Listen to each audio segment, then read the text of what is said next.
আলহামদুলিল্লাহ আলহামদুলিল্লাহ আমাদের দেশের সাধারণ মানুষ যেমন জননন্দিত একজন নেতা পেয়েছেন, তেমনি জননন্দিত এবং গণমানুষের একজন প্রধানমন্ত্রী পেয়েছেন।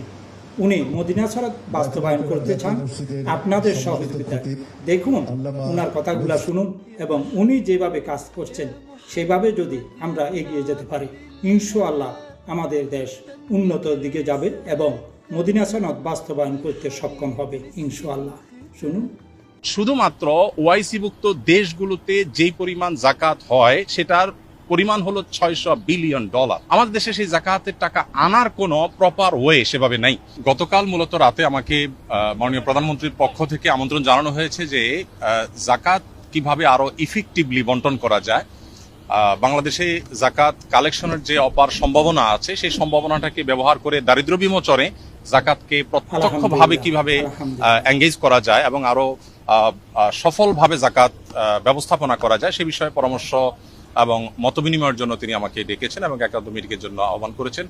তো আমরা যেহেতু আপনারা জানেন আসুন্নাহ ফাউন্ডেশনের মাধ্যমে আমরা জাকাত নিয়ে কাজ করে থাকি বিগত 6-7 বছর যাবত, এবং শুধু গত এক বছরের হিসেব অনুযায়ী আমাদের মাত্র 13 কোটি টাকা খরচ করে আমরা 2100 বেকার তরুণ তরুণীকে আমরা পৃথকভাবে স্কিল ডেভেলপমেন্ট প্রশিক্ষণ দিয়ে তাদেরকে আমরা কর্মসংস্থানের ব্যবস্থা করে দিয়েছি।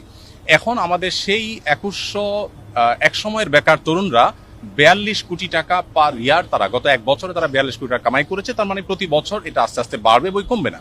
তো এই যে জাকাতের অর্থে স্কিল ডেভেলপ করে বা স্বাবলম্বী করে স্থায়ী দারিদ্র্য বিমোচনের পথে নিয়ে যাওয়ার ক্ষেত্রে আমাদের আসুন্নাহ ফাউন্ডেশনের কিছু অভিজ্ঞতার জায়গা আছে।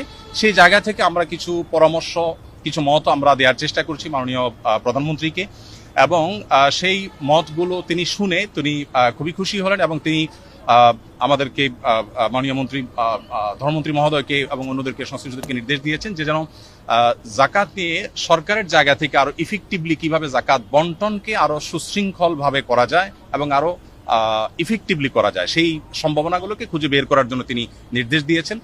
তো এখানে মন্ত্রী মহোদয় তাদের জায়গা থেকে তারা কাজ করবেন ইনশাআল্লাহ, এবং একটা কমিটি প্রস্তাবনা করেছেন। তিনি সেখানে আমাকেও থাকার জন্য নির্দেশ দিয়েছেন, অনুরোধ করেছেন।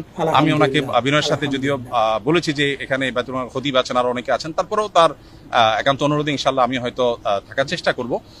দিন শেষে মূলত আমি আমার জায়গা থেকে যে প্রস্তাবনাটা দিয়েছি সেটা হলো যে এখন যেভাবে মানুষ যার যার মতো জাকাত দিচ্ছে এটা তো আছেই, এর পাশাপাশি চ্যারিটি প্রতিষ্ঠানগুলো যারা জাকাত কালেক্ট করছে তাদেরকে যদি একটা রেগুলেটরি জায়গা থেকে গভর্নমেন্ট যদি কিছু পলিসি করে দেয় এবং কে কতটা ইফেক্টিভলি কাজ করছে একটা কম্পিটিশন যদি তৈরি করে দেয়, শুধুমাত্র ওআইসিভুক্ত দেশগুলোতে যেই পরিমাণ জাকাত হয় সেটার পরিমাণ হলো $600 বিলিয়ন, 45 লক্ষ কোটি টাকা পার ইয়ার শুধুমাত্র ওআইসিভুক্ত দেশগুলোতে জাকাত হয়। আমাদের দেশে সেই জাকাতের টাকা আনার কোনো প্রপার ওয়ে সেভাবে নাই। তো আমরা প্রস্তাবনা দিয়েছি যে যদি সেটাকে আনার ব্যবস্থা করা হয় তাহলে আমাদের জাতীয় অর্থনীতিতে এটা ব্যাপক ভূমিকা রাখবে ইনশাআল্লাহ, এবং সেই সাথে দরিদ্রকে সাময়িক কিছু টাকা পয়সা দিয়ে তার দারিদ্র আসলে দূর করা যায় না, বরং তাকে আইদার স্কিল ডেভেলপ করে দেওয়া আর না হয় তাকে স্বাবলম্বী করার কোনো একটা প্রসেসে যাওয়া, যেটা আমরা আসুন্নাহ থেকে করছি। তো এই কমিটিতে কয়জন থাকবে এটা এখনো পুরোপুরি চূড়ান্ত হয় না। 5-7 জনের একটা কমিটি হবে। সভাপতি মাননীয় মন্ত্রী ধর্মমন্ত্রী মহোদয়, তার সভাপতিত্বে কমিটি হবে, এবং বাইতুল মুকাররমের খতিব মহোদয়কে প্রস্তাবনা পাঠানোর জন্য মাননীয় প্রধানমন্ত্রী বলেছেন তিনি থাকবেন।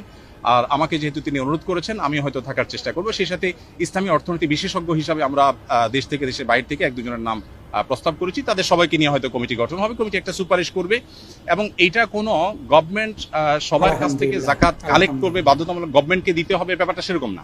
আমার প্রস্তাবনা ছিল যে জাকাত বিভিন্ন অর্গানাইজেশন নিচ্ছে, প্রতিষ্ঠান নিচ্ছে, শুধু রেগুলেটরি জায়গা থেকে গভর্নমেন্ট কাজ করবে, যেটা প্রপার ইউটিলাইজ হচ্ছে কিনা এবং যেন যথাযথ ব্যবহার এবং কম্পিটিশন হয় আর ইফেক্টিভলি যেন ইউজ হয় সেই জায়গা থেকে গভর্নমেন্ট কাজ করবে।